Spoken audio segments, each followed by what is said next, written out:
Los comentarios y opiniones son responsabilidad de quienes lo expresan.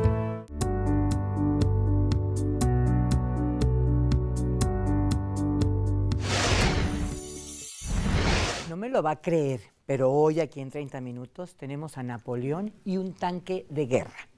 Acompáñenme.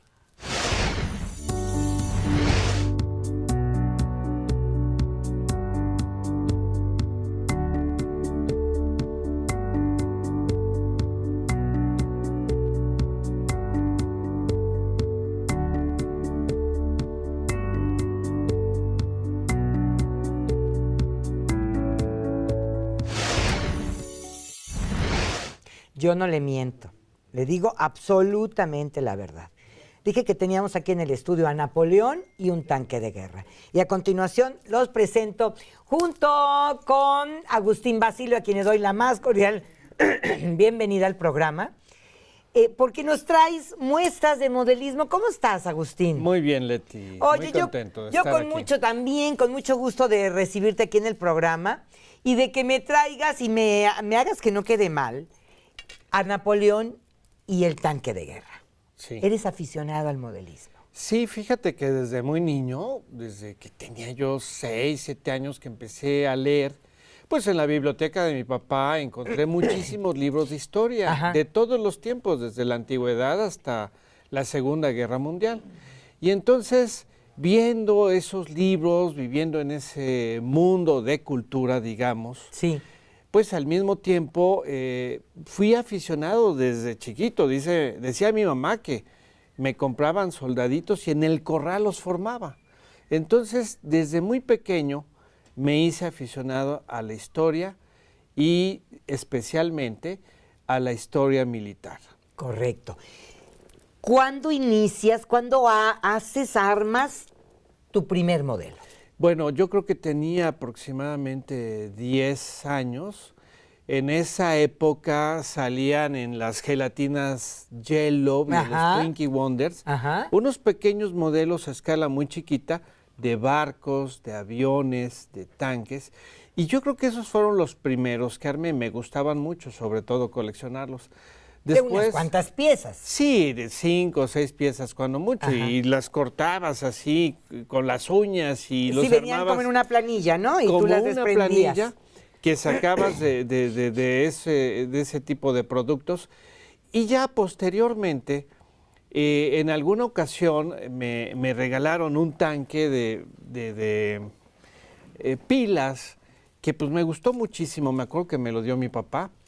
Y también cuando regresaba a dar clases del colegio preparatorio, me llevaba algunas figuras que compraba en una tienda que había ahí en Juárez, Casagüed. Pero la viejita. La de la aquel primera. entonces, la que Ajá. estaba en la esquina de Revolución con Juárez, ¿no? Con Juárez, claro. Y me llevaba apaches, vaqueros, soldados napoleónicos, que por cierto, todavía por ahí conservo 1 o 2. Y así poco a poco fui coleccionando, digamos. También me tocó la época de los Action Man, porque fuimos, claro. o somos generación X según lo que dicen. Sí. Y por ahí fue haciéndome una afición a coleccionar y a jugar con ese tipo de cuestiones, te digo, a los 7, 8, 10 años, ¿no?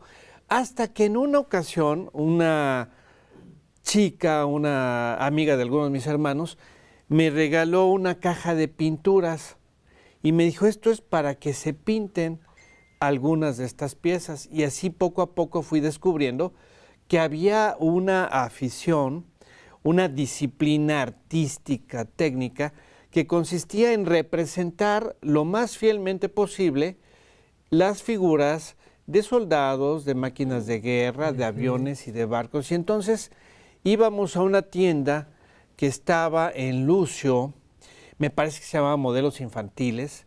Ajá, sí, en Lucio. Había otra, el señor Frutis, el fotógrafo, también vendían modelos de una marca mexicana que era Lodela, que Me le debe acuerdo, de claro. sonar a muchas Sí, personas. sí, sí. Y entonces empecé a armar aviones y empecé a armar algunas otras cosas.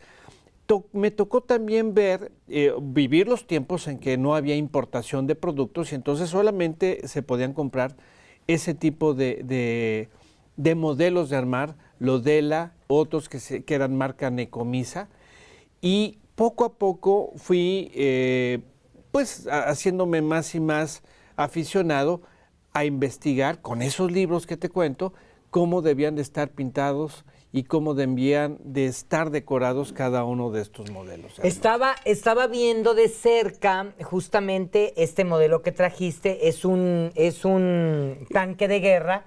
Háblame de este modelo. Bueno, mira, este es un tanque alemán de la Segunda Guerra Mundial que se llama Panther. Su, digamos, nombre técnico es Sonderkraftfahrzeuge 171 y se hizo para contrarrestar el tanque ruso T-34. Correcto. Que fue un tanque que sorprendió a los alemanes, porque este tanque T-34 era muy versátil, muy rápido, muy veloz, y los alemanes no estaban preparados para enfrentar ese tipo de tanques. La principal característica que tiene es que es inclinado el frente. Los tanques antiguos eran... ¿Esta parte de aquí? Sí, los tanques antiguos eran rectos y eso hace que fueran menos resistentes. En cambio, con el ángulo inclinado los hacía más resistentes. Este tanque pertenece a la batalla de las Ardenas y de la última fase de la Segunda Guerra Mundial, del desembarco de Normandía, digamos, a partir de ahí, de una de las divisiones más potentes alemanes. Por eso lo ves camuflajeado con ramas de árboles, que todo eso hay que hacerlo de una manera especial, porque en ese momento los aliados tenían un dominio totalmente de los aires y con los aviones eran muy fácil destruir los tanques. Entonces los alemanes los tenían generalmente escondidos en los bosques y salían esporádicamente a tratar de contrarrestar el avance aliado. Tiene unos detalles que yo le hice a este tanque, por ejemplo, este golpe que tiene aquí al frente, no sé si lo logras ver. Sí, cómo no, aquí. Es un proyectil, algunos de ustedes vio seguramente la película de Fury, en donde muchos de los cañones aliados no podían penetrar los blindajes de los tanques alemanes, ¿no? Y bueno, en general es, digamos, uno de los últimos tanques alemanes que fueron efectivos, pero que no pudieron cambiar la ruta de la guerra, ¿no? Hay que decir, para quienes no están muy enterados de lo que es el modelismo, es que esta pieza se logró hacer a base de unir todas las piezas. ¿Cuántas piezas Yo creo que unido aquí? debe de tener más de 200, pero además de las piezas que vienen en la caja, tiene piezas adicionales. Por ejemplo, si ustedes observan, estas orugas son metálicas, son armadas una por una y son compradas la cadena de otra marca para poder hacer más real el modelo. O sea, tú ya vas adicionándole cosas. Sí, también las hojitas de los árboles son de otra marca que también se tienen que hacer con elementos también fabricados en taller, como es el caso de las ramas,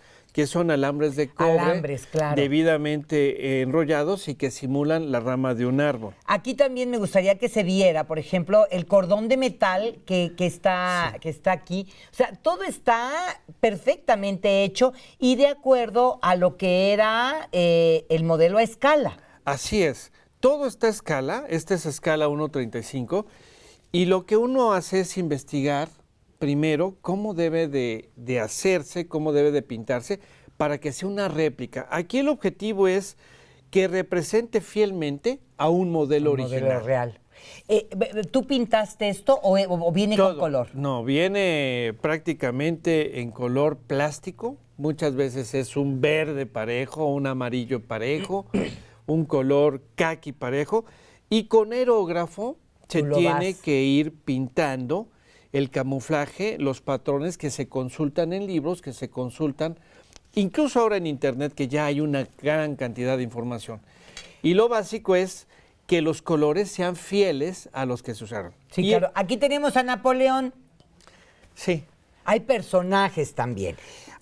Cuéntame, Agustín, ¿cuántas piezas crees tener en tu colección? Todas armadas por ti. Bueno, mira, yo creo que tengo aproximadamente 1.500 soldados de distintas épocas. Caramba. Y 500 modelos, más de 500 modelos de distintas escalas, porque esta es una escala, hay más pequeños y más grandes.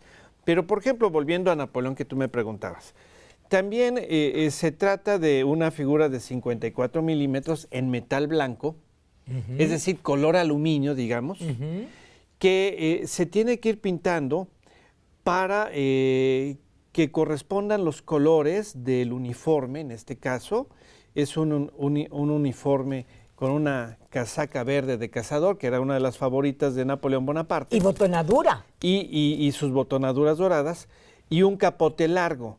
Este es una versión de un Napoleón ya en los últimos años, muy probablemente de 1815.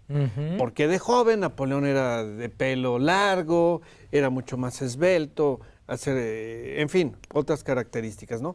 Pero esto es pues algo que requiere de mucha paciencia, porque para empezar se necesitan pinceles especiales de Kolinsky, ¿no? De pelo de Marta, que son muy finos. Se necesitan además también lentes o algún tipo de lupas de Optivisor, que les llamamos nosotros, para poder pintar incluso la pupila de los ojos. No, pero además necesitas un pulso a prueba de todo.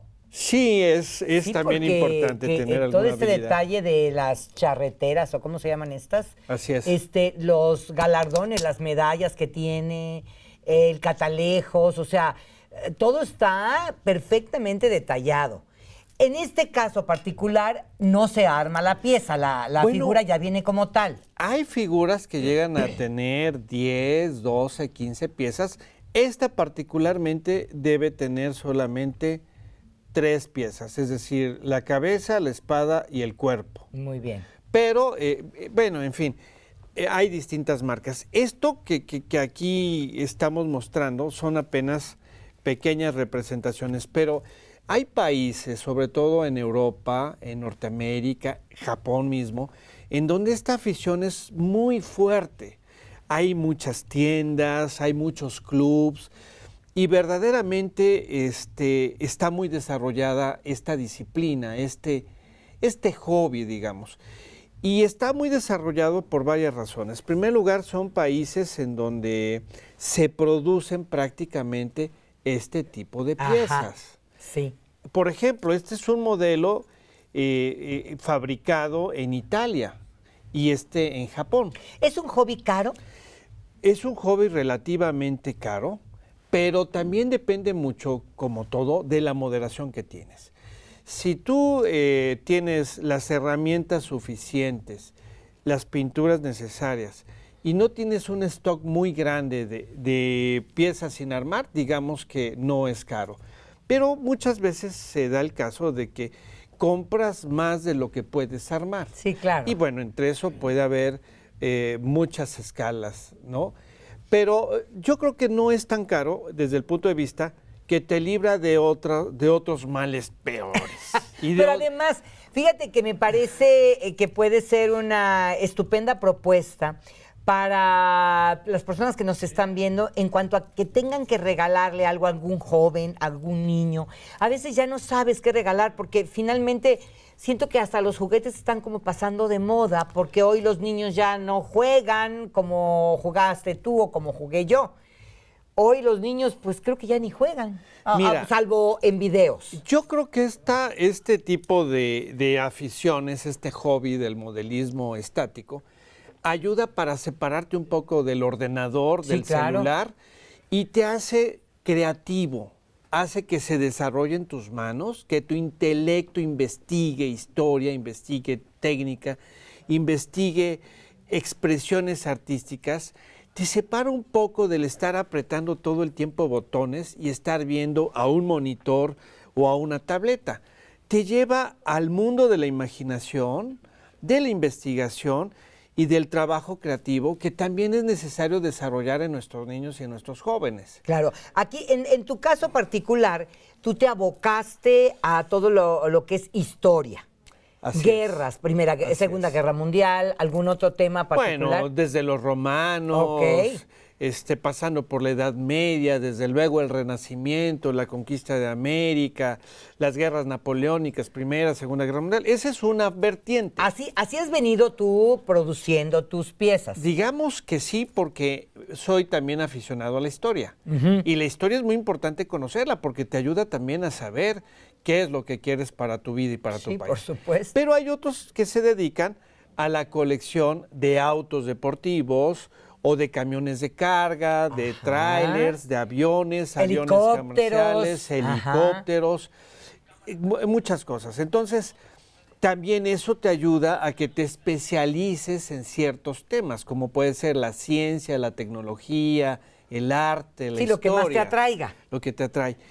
Te hace que seas ordenado, también te convierte en una persona capaz de hacer cosas concretas, ¿no? De planearlas, de leer, por ejemplo, manuales, de leer instructivos. Que es tan difícil. Pues sí, pero eso se necesita en este siglo XXI. No, me queda claro, pero además, fíjate que el otro día leía yo que los mexicanos particularmente no somos muy dados a leer instructivos y yo me cuento entre ellos. Compras un aparato, ves el instructivo, pero ni siquiera lo lees y empiezas a tratar de armarlo por tu cuenta. Claro, pero mira, yo también te voy a hablar ahora como ingeniero. A ver, adelante. Como ingeniero, tú tienes que saber interpretar planos, Claro. saber interpretar etapas de procesos.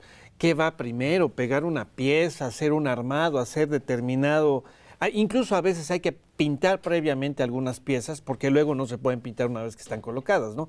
Entonces te permite también cierto orden matemático, vamos a decirlo de esa manera, cierto orden lógico para poder realizar cosas incluso en la vida real. Oye, ¿te indujo de alguna manera esta afición a ser ingeniero? Yo creo que es complemento.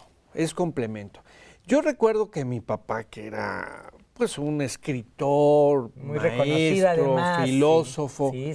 pues sorprendentemente me compraba de niño estas cuestiones, estos kits de armado, porque veía que eso me mantenía en casa, me mantenía ocupado, me permitía acercarme a los libros, el estar pintando y el generar también arte, porque no todo en la vida es trabajo, también es bueno disfrutar de buena música, de buenas pinturas y en este caso de buen modelismo. Oye, ¿algún otro hermano tuyo, hermana, tiene esta afición? Fíjate que tienen otras aficiones, esta particularmente no, pero te voy a hablar, por ejemplo, de mi hermana María, que cuando se fue a estudiar a la universidad en México, allá en una tienda que se llamaba Ara, la juguetería enorme, sí. Que también tenía modelos de armar, esa gran juguetería, pues me traía de vez en cuando algunos modelos de armar, sobre todo miniaturas de soldados, ¿no? O soldados en miniatura. Claro. Y hasta me decía, mira, estos son del African Corps, que en 1941, 42 estuvieron en el norte de África, porque ella es además muy culta, y entonces también sabía qué comprar y sabía cómo alimentar esta afición en mí. Porque es una afición sana, mientras no se convierte en un vicio, porque como todo, los excesos son malos. Sí, ¿no? claro. Sí, habrá quien tenga 30 piezas guardadas que no va a armar nunca y el que tiene la pieza que va armando simplemente. Y que además se convierte también en una especie de terapia de relajación. Sí, terapia ocupacional. Porque te saca del estrés cotidiano, de los problemas del trabajo, de los problemas del país incluso, y te da un par de horas a la semana o 3 de relajación total, porque como tú dices, se necesita mucha paciencia. Prendes tu radio, tu grabadora, tu celular con música clásica o música barroca. O la que te guste. Y tranquilamente te pones a pintar, a lijar, a armar, y eso también es bueno para la salud mental de las personas. ¿Cuál es la pieza más grande que has armado? Bueno, tengo la maqueta de la batalla de Waterloo, que mide aproximadamente 1,20 por 80 centímetros. ¿Cuánto tiempo te llevó a armar? Esa la armé prácticamente en 2 años. Aunque muchos de esos soldaditos los pinté cuando tenía 12, 14 años. O sea, los ocupaste. Los tenía yo guardados en sus cajitas ya pintados. Y entonces cuando me decidí a hacer la maqueta, que fue hace como 6 años, pues entonces ya ahí los coloqué todos y eso lo podemos ver en mi despacho, en mi taller. Ojalá alguna cámara podamos tenerla por ahí, porque son más de 1000 soldados, cañones, caballos, banderas, tambores, trompetas, infantería, artillería, los generales. Ahí se encuentra Blücher al frente de los prusianos, del otro lado está Wellington al frente de los ingleses y desde luego Napoleón ¡Ay, qué al frente de los bonito! franceses. Oye, pero sí necesitas un espacio para tener todo esto, pues en un lugar adecuado. Pues sí, sí se necesita un espacio como cualquier afición, ¿no? Hay algunos que les gusta mucho el bricolage y en su casa tienen su tallercito Sí, con claro. su mesa de carpintería, sus herramientas, en fin. Otros El que pinta, ¿no? El que Necesita pinta el lugar. tiene también su estudio, ¿no? Etcétera. Las señoras tienen a veces su cuartito de costura De o el manualidades. rinconcito. Mira, yo he visto muchos modelistas que su estudio es un rincón de su casa perfectamente organizado, con su mesa de trabajo junto a una vitrina y todo bien guardadito. Y hay otros que se expanden y desde luego hay quienes llegan ya a extremos de tener una cosa demasiado grande, ¿no? Pero bueno, eso ya depende un poco de las posibilidades de cada quien, ¿no? Nunca he conocido, no digo que no las haya, pero nunca he conocido una mujer aficionada al modelismo. No, sí lo hay. Mira, por ejemplo, hay una española, Pepa Saavedra, que es una extraordinaria artista. Es una de las mejores en el mundo que pinta justamente figuras de 54 milímetros, de 70 milímetros, de 90 milímetros y sale en todas las revistas, ¿no? En las revistas de modelismo que circulan en Europa, en España, en Estados Unidos. Y sí lo hay. Pero ciertamente, como en todo, predomina, bueno, no como en todo, sino por ser a veces temas bélicos o de coches, ¿no? Sí, como que O de hay más aviones, aficionados hay varones. más aficionados varones, ¿no? Pero sí hay mujeres talentosas. Incluso mi hija, por ejemplo, Ajá. una de ellas, la que estudia piano, bueno, también ya ha hecho algunos trabajos. A ella le gusta más pintar al óleo, pero sí ha entrado a hacer una que otra figura. A este terreno. ¿Cuál es la pieza con mayor grado de dificultad que has armado? Bueno, yo creo que es una pequeña maqueta de la batalla de Teutoburgo, que es pues un episodio muy fuerte para la historia de Roma, porque allí perecieron 3 legiones en manos de los bárbaros, de arminios, que los emboscó en ese bosque de Teutoburgo, ¿no? Esa yo creo que tardé casi 4 años en terminarla. Coincidió curiosamente con la construcción del libramiento de Jalapa. Entonces, mientras aquella obra iba allá por las montañas, yo en los poquitos ratos que tenía pintaba alguna piececita. Son 12 guerreros, 6 romanos y 6... Pues no es grande, entonces, ¿cómo No, qué medida es, tiene? como de este tamaño, como de la mitad de la revista. Y mira, aprovecho, la información que necesité para ella era pues un poco sobre los romanos, ¿no? Y aquí puedes encontrar en revistas especializadas, pues cómo los romanos, fíjate qué buena pregunta me hiciste, tenían estaban organizados. Aquí puedes ver cómo va un centurión, un aquilífer, ¿no? De aquí sacas tú, por ejemplo, Sacas los colores, cómo colores, va la cada información. parte, ¿no? Porque son revistas muy bien documentadas, que además toman datos de museos. Estas revistas no son de modelismo, son de historia. Son de historia, pero muy útiles y casi te diría que a propósito de los modelistas, ¿no? Ok. Mira, por ejemplo, aquí brevemente, si me permites, te voy a mostrar por ejemplo, estas esculturas ayudan para quienes esculpen los modelos a escala de 54 milímetros y saber cómo eran las armaduras de los romanos, ¿no? Sí, claro. Y mira acá, por ejemplo, son réplicas de las espadas de Sí, los... lo estamos viendo, ahí lo estamos viendo. Son réplicas de las espadas. Mira, con estos pequeños pedacitos se puede hacer la reconstrucción de la espada romana. Esto es lo que han encontrado los arqueólogos. Y con eso se puede llegar a saber cómo eran con precisión todas esas piezas. Y eso lo llevamos a escala y lo tenemos que pintar Tal lo más cual. exacto posible. Dicen que aves del mismo plumaje se agrupan. ¿Tienes un grupo de personas que hacen modelismo? Sí, claro, mira. ¿Sí hay un club? Pues sí, hay varios clubes aquí en Jalapa. Jalapa es una de las ciudades más ricas en cuanto al número de modelistas, proporcionalmente, comparada con otras ciudades. Está Guadalajara, está Puebla, la Ciudad de México, el Puerto de Veracruz y Jalapa. Son de las que conozco, también hay en Mérida y algunas más en el norte. Pero en Jalapa al menos hay dos grupos de modelistas muy interesantes, ¿no? Y sí, pues como tenemos la misma afición, nos reunimos y a veces colectivamente nos sentamos a pintar. Muy bien.